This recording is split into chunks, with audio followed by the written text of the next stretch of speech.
நண்பர்கள் அனைவருக்கும் வணக்கம். இன்றைக்கி நம்ம வீடியோவில் முக்கியமான அறிவிப்பு ஒன்று வெளியாகியிருக்கு.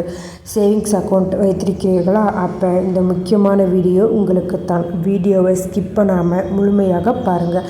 ஃபஸ்ட் டைம் நம்ம சேனலை பார்க்குறவங்க மறக்காமல் சப்ஸ்கிரைப் பண்ணிக்கோங்க அண்டு லைக் பட்டனை தட்டி விட்டுருங்க. அப்போ தான் நான் போடுற வீடியோ உடனுக்குடன் உங்களுக்கு நோட்டிஃபிகேஷனாக வரும். சேவிங்ஸ் அக்கௌண்ட் வைத்திருக்கிறீர்களா? அப்போ வருமான வரி நோட்டீஸ் வரும். லிமிட் இவ்வளவு தான். சேமிப்பு கணக்குகளில் ரொக்க பரிவர்த்தனைகளுக்கான வருமான வரி விதிமுறைகள் மற்றும் வரம்புகளை புரிந்து கொள்வது அவசியம். இந்த வரமுறைகளை மீறினால் வருமான வரித்துறையின் ஆய்வுக்கு உட்படுத்தப்படலாம். பேங்க் அக்கவுண்ட் ஹோல்டர்ஸ் வருமான வரி அறிவிப்பு வராமல் உங்கள் சேமிப்பு கணக்கில் எவ்வளவு பணத்தை பாதுகாப்பாக டெபாசிட் செய்யலாம் அல்லது எடுக்கலாம் என்று நீங்கள் எப்போதாவது யோசித்திருக்கிறீர்களா? பண பரிவர்த்தனைகளை வழக்கமாக கையாளும் பல நபர்களுக்கு இது ஒரு கவலையாகவே உள்ளது. வருமான வரி விதிமுறையின்படி ஒரு நிதியாண்டில் சேமிப்பு கணக்கில் மொத்தமாக ரொக்க வைப்பு மற்றும் திரும்ப பெறுதல் ₹10 லட்சத்தை தாண்டக்கூடாது. இந்த வரம்பை தாண்டுவது வருமான வரித்துறையின் ஆய்வுக்கு உட்படுத்தப்படலாம் மற்றும் விசாரணைக்கு வழிவகுக்குன்னு சொல்லியிருக்காங்க. Savings account cash limit. இதில் கருத்தில் கொள்ள வேண்டிய மற்றொரு முக்கியமான அம்சம் தினசரி ரொக்க பரிவர்த்தனை வரம்பு. வருமான வரி சட்டத்தின் பிரிவு 269 ST-இன் கீழ் ஒன்று அல்லது பல தொடர்புடைய பரிவர்த்தனைகளில் ஒரே நாளில் ₹2 லட்சத்திற்கு மேல் பணத்தை எடுப்பது தடை செய்யப்பட்டுள்ளது. கூடுதலாக ஒரு நிதியாண்டில் உள்ள சேமிப்பு கணக்குகளில் மொத்த ரொக்க வைப்பு தொகை 10 லட்சத்தை தாண்டினால் வைப்பு தொகை எத்தனை கணக்குகளில் விநியோகிக்கப்பட்டாலும் வங்கிகள் இந்த பரிவர்த்தனைகளை வருமான வரித்துறையிடம் தெரிவிக்க சட்டப்பூர்வமாக கடமையாக்கப்பட்டுள்ளன.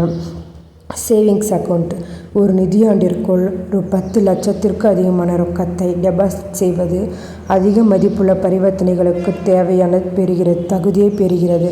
வருமான வரி சட்டத்தின் பிரிவு 114(b)யின் படி வங்கிகளும் நிதி நிறுவனங்களும் அத்தகைய வைப்பு தொகை குறித்து வருமான வரித்துறைக்கு தெரிவிக்க வேண்டும்.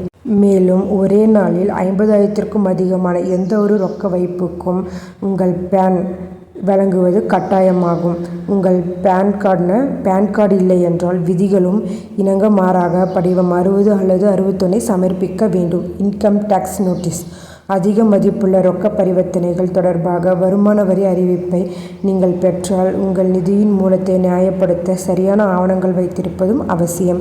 இந்த ஆவணங்களில் வங்கி அறிக்கைகள், முதலீடுகள், பதிவுகள் அல்லது பரம்பரை சான்றுகள் ஆகியவை அடங்கும். நிதியின் ஆதாரங்கள் தெளிவாக இல்லாத சந்தர்ப்பங்களில் தகுதி வாய்ந்த வரி ஆலோசகரின் உதவியை நாடுவது உங்களுக்கு திறம்பட பதிலாகவும் சாத்தியமாகவும் அபராதங்களை தவிர்க்கவும் உதவும்.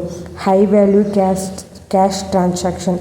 இணக்கமான இருக்க சேமிப்பு கணக்குகளில் உங்கள் மொத்த ரொக்க வைப்பு அல்லது திரும்ப பெறுதல் ஆண்டுதோறும் 10 லட்சத்தை தாண்டக்கூடாது என்பதை உறுதிப்படுத்திக் கொள்ளுங்கள்.